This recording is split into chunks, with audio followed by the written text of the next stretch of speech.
I feel like this video is probably going to turn into a video where I just rant about girls that I used to talk to. So if that does happen, I apologize in advance. Now, with that being said, in light of recent events that have been going on in my life, I feel like this is a video that I need to make. And I've actually had this video on my list of videos for like a couple of weeks now.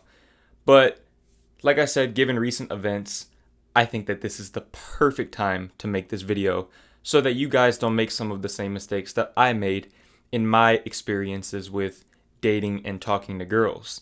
Now, don't get me wrong. Okay, I have no regrets about any situation I've been in. They were all learning experiences. If I didn't go through the things that I went through, I wouldn't be able to make this video for you guys right now. So, in a way, it all comes full circle. But anyways, I'm gonna just go ahead and get straight into the list. So the first type of girl to avoid at all costs is a girl that plays games. Okay, and I don't mean video games, not those types of games, Connect Four, none of that. I mean a girl that tries to create a push-pull that is not there. She tries to create a dynamic between you and her that doesn't need to be there. Whether it's inconsistencies in her energy, like she may not give you the same level of focus and attention from one day to the next. And, it has nothing really to do with her and her mental stability. And it might have something to do with her mental stability, which I'll get into that later on in the video. But, just make sure that the girl that you're with is giving you consistent energy. Because if she's playing games with you, especially if you're a grown man like me, like if you're out of high school and a girl is trying to play games with you, you need to let her go because she has some maturing to do. And, this goes both ways because men do this as well. If you're a girl watching this, men definitely play games. And I think that it's kind of a mutual thing where, people are so used to getting played that they just want to, get the upper hand, I guess. And it creates a lot of like toxic, quiet competition and, a lack of communication. And that is basically the beginning of the end of any relationship, if you even get that far. Because like I said, if, you're somebody that's on your purpose, you're grown and you got stuff to do, you don't have time to play games with people. And that's something that, people try to tell me, you have to learn to play the game. No, I don't. I just need to find somebody that is mature enough to understand, what the goal is here and understand that my intentions are very pure. And, I'm not trying to play games. I'm not going to play games with anybody. Now, as I was saying, playing games usually shows up in the form of inconsistent energy. And this is definitely something to avoid, because when somebody is giving you a lot of attention one day and no attention the next day, like if they go from, answering your messages instantly to like not responding at all the next day, you need to let that person go. Okay, let that person go. Get rid of them. Cut them out of your life. They're just trying to manipulate you. That's what they're trying to do. That's what playing games, all of that, it's a game of manipulation. You do not want to be a part of that. Okay, it's not really something that is worth going through. Because if you build your foundation with somebody based on manipulation tactics and playing games, that's all you're going to see as the relationship develops and moves further. And I think that's why a lot of people have trouble with long-term relationships. It's because they try to play too much. Or, they've been played so much that they start doing it at a subconscious level, just to get the upper hand. Now, the next thing that you need to avoid, and, like I said, this is men and women, but, I'm a dude and my experiences were with girls, but it goes both ways. It's flakiness. Okay, if somebody is flaky, if they aren't true to their word, if they make plans with you and then cancel those plans at the last minute or just like, leave you high and dry on the day of your plans, cut them off. Okay, cut them off. This is a mistake that I definitely made. Okay, this is a mistake that I made. Now, like I said, just because somebody is doing these things doesn't necessarily make them a bad person. Maybe they just have emotional insecurities and, they're struggling with processing their feelings, or maybe they're having mental instabilities and, they're dealing with depression, anxiety, whatever it may be. but none of that is really your concern. Okay, it's not your problem. You should be there to help them if they need help, but if they're just going to be flaky and not communicate with you, let them go. Because if they don't respect your time enough to communicate with you and, make plans and keep plans with you, they don't respect you as a person. If somebody doesn't respect your time, they do not respect you as a person. And like I said, that goes for everybody, not even just in dating, but in general, in life. If you got a boss that doesn't respect your time, they don't respect you as a person. If your parents don't respect your time, they don't respect you as a person. If people don't respect your time, cut them off. Cut them off, and you'll feel so much better, so much more at peace. The next thing that you need to avoid in women, and like I said, this is all honestly up to you. Maybe some people like these types of girls. I don't know. But, I would recommend avoiding these types of girls at all costs. And that is the gold diggers, okay? If a girl has gold digger tendencies, let her go. Okay, this is a mistake that I made in the past. Now, I can say that I've been very fortunate in my experiences that, most of the girls that I talked to and dated and all that type of stuff, they weren't really in that category. They were willing to split the bills on dates. They would even buy me stuff occasionally. So I haven't experienced this too much, but the one time that I did, the one girl that did do this stuff to me, it left a very bad taste in my mouth.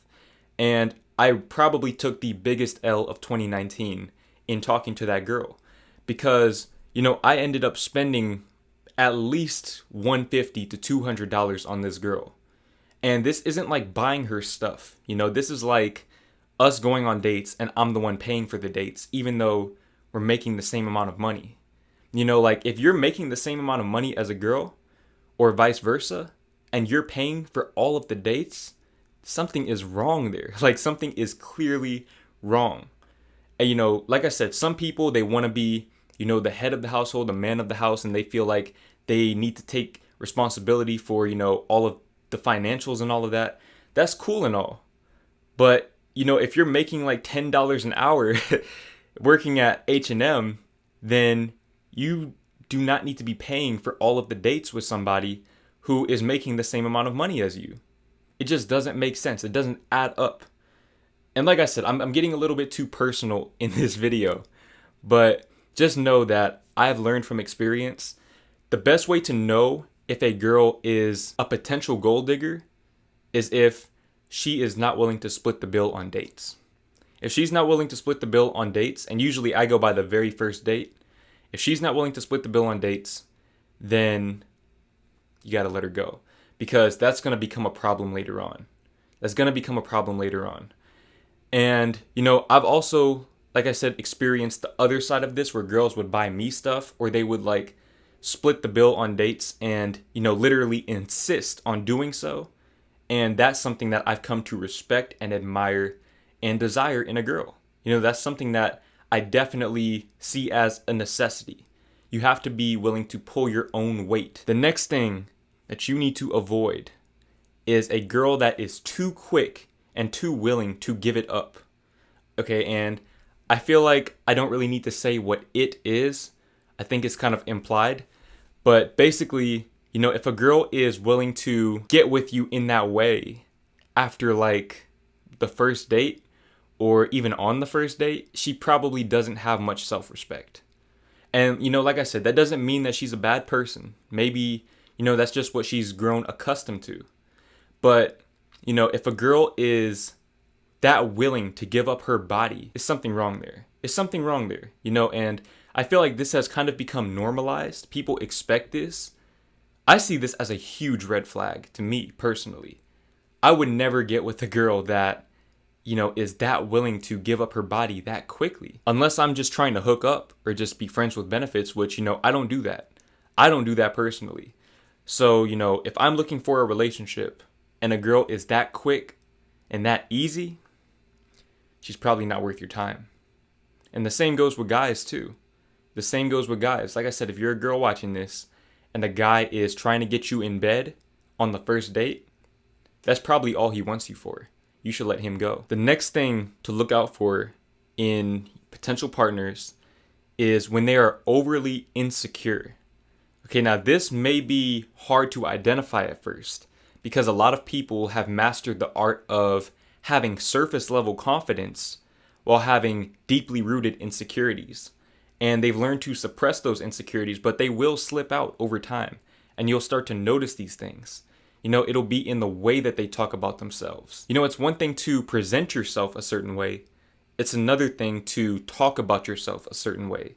If you talk about yourself in the context of comparison all the time, you're always comparing yourself to other people, and you're always thinking about how you wish you were like them, you're insecure. And like I said, that doesn't make you a bad person. That does not make you a bad person. You are not wrong for being insecure.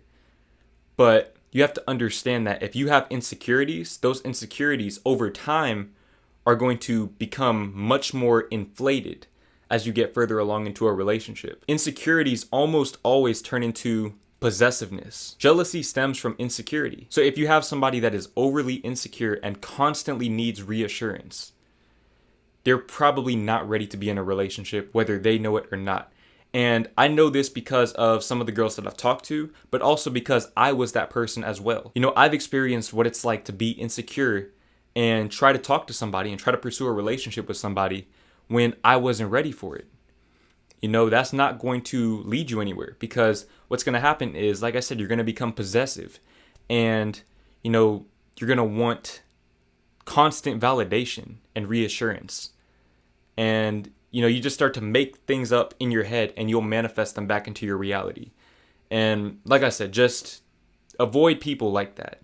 Doesn't mean that they're bad people, but let them work on themselves first. The next thing that you need to avoid in a potential partner is when they do not communicate with you.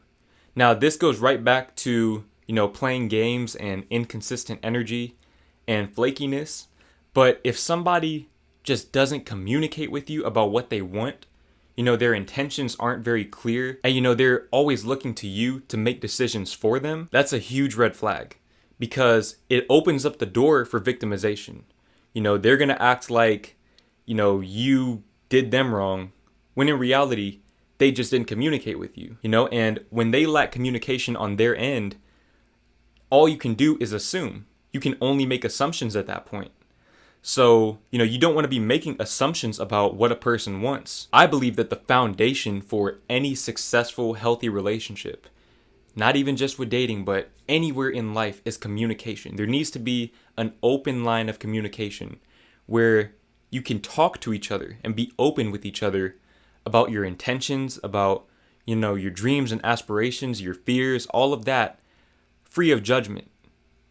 Just allowing each other to be who you are and accepting each other and learning to grow with one another. But you can't grow with somebody if you don't communicate with them, because if you don't communicate with them, you don't know who they are.